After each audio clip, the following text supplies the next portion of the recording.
Magiging panibagong member ng Straw Hat Crew si Loki. Isang napakalakas, napaka-OP na panibagong member na kayang-kayang mag-one-tap ng mga Holy Knights. Isang literal na Holy Knight Slayer. Magkakaroon nga ba ng disruption ng power system at ng ranking ng mga members ng crew kapag nangyari ito? Especially since it is arguable na ka-level ni Luffy si Loki o baka mas malakas pa nga. Strength-wise, hindi ito sayang guys. Kung sasali si Loki sa Straw Hat, isang napakalaking asset to. Alam niyo naman kung nanonood kayo ng ating latest chapters kung gaano ka-OP itong si Loki. May dalawang legendary devil fruits at ang nakain niya pang legendary devil fruit ng Elbaf na walang nakaka-acquire, napaka-OP. At ito din ng devil fruit na sinabi ni Rox na kayang tumalot magpataob kay Imu. Pero ang pinakaunang tanong dito guys, paano ito magiging posible? Alam naman natin na bilang isang giant nga, napakalaki na ng giant para sa Thousand Sunny sa kanilang ship para sa paglalayag nila. What more pa kaya kung isang pure ancient giant warrior blood na tulad nitong si Loki ang isasali nila sa crew? Paano siya sasakay? Paano siya tatawid ng mga dagat? At kung ine-expect nyo guys na konti lang ang difference in terms of size ng kanilang ship at nitong si Loki, diyan kayo nagkakamali. Ang accurate na height and size nitong si Loki ay napakalaki guys to the point na magmumukhang parang tuldok na lamang itong sila Luffy. At kung ikukumpara natin ito sa Thousand Sunny, mas malaki pa rin siya.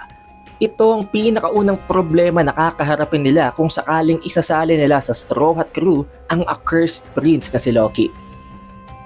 Pero kung papayag nga itong si Loki at i-accept niya ang invitation nitong si Luffy na sumali sa kanilang crew, may isa pang possible na paraan para magawa niya yon. At yun ay ang owl na si Biblo.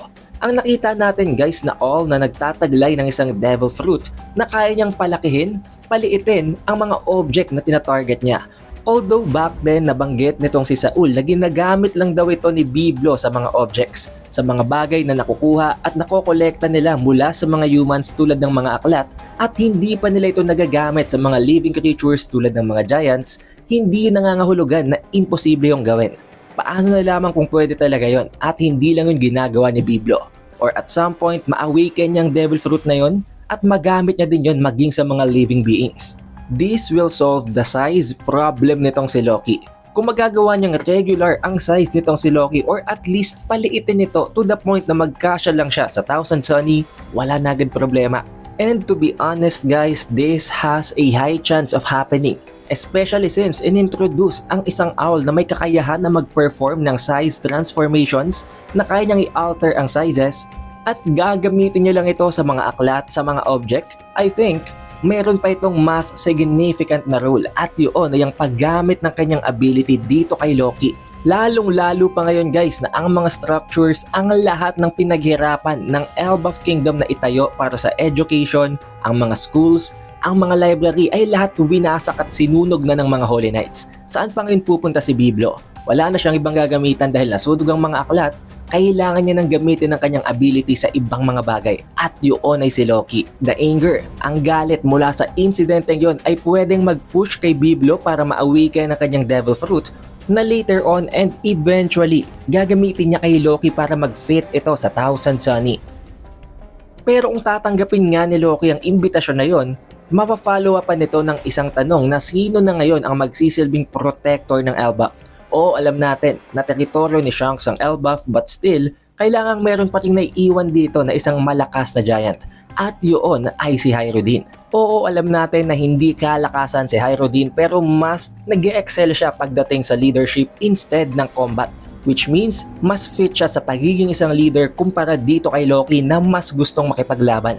And also guys, for those na wala pang ideya sa kung anong possible na Zoan form ng devil fruit nitong si Loki, napakarami na guys ng clues. Sa mga chapter covers, sa mga page covers, sa mga title pages, at maging sa ipinakitang previous panels ng mga chapters, napakaraming clues doon guys. Tulad na lamang nito, nang gamitin nitong si Killingham ang kanyang dream monsters sa mga bata at sa mga higante sa Elbaf, nakita natin doon ang isang napakabigat na clue. Tulad nito, si Loki na nasa gitna at napagigitnaan ng isang wolf at ng isang dragon. Na-feature natin ito sa ating previous video na ina-assume natin na ang wolf ay si Fenrir at ang dragon or serpent naman sa kanyang kanan ay si Nidhogg. Nakita din natin at isa ito sa pinaka-controversial na topic sa mga One Piece fans ang nagdaan na double spread color pages at ang title page na ito, kung saan makikita natin si Luffy at ang ibang mga members ng Straw Hat na may kasama na isang napakalaki na purple na dragon. Kung titingnan natin mabuti guys, hindi naman actually agad na si Loki ito, pero nakalabas ang kanyang dila. Parehong-pareho ito ng post ni Loki hindi lamang sa panels, kung hindi maging sa official colored pages din itong si Oda. Hindi lang yon ang title page naman na ito, makikita natin na may isang purple na wolf naman na nakadila din. Parehong-pareho din ng pose ng pagdila nitong si Loki sa dragon at sa kanyang original and official na poster. Pareho itong linked sa Norse mythology at pareho din natin itong maikukumpara sa nakita nating clue before sa mga naisamon na dream nightmares ni Killingham. And to be honest, I think maging ang bear na nandoon, maaring ito din ang sumisimbolo sa Ragnir or kay Ratatoskr, ang kanyang squirrel na weapon. Another detail na I think hindi gaanong nabigyan ng pansin is that nakita natin sa nagdaan ng mga chapter ang mural, ang Harley na pinuntahan nitong si Franky. At dahil nga sa ina-assume natin na napakataas ng potensyal na ang kanyang devil fruit form ay si Nidhogg, maaring hindi natin nakita ang itsura at ang form or ang symbolism nitong si Loki sa mural na yon dahil nakatayo si Franky sa gitna.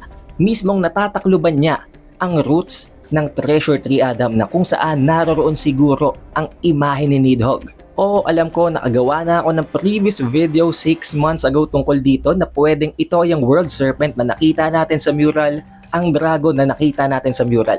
But you just can't help but think, ano nga bang natatakluban na figure or imahe nitong si Franky sa kinatatayuan niya? Also, last but not the least guys, posible nga ba na i-recognize at i-acknowledge ng Ragnir si Usopp bilang isang worthy user nito? Oo, wala pa tayong nakikitang other clues, pero all throughout ng mga na-release na previous chapters, title pages, cover pages nitong si Oda ay nakita natin na may mga kasamang squirrel itong si Usopp. At alam naman natin na ang tunay na pagkatao ni Ragnir ay isang squirrel.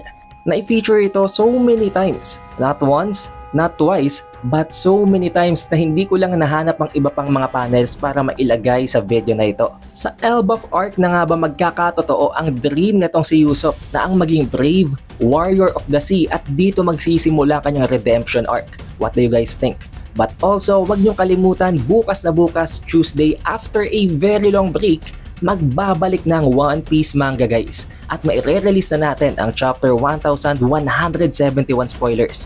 Bukas na bukas lang yan kaya stay tuned para ma-notify kayo pagka-release natin ng video na yon. Siguraduhin nyo lang na naka-like, naka-subscribe at na-ring nyo ng bell button.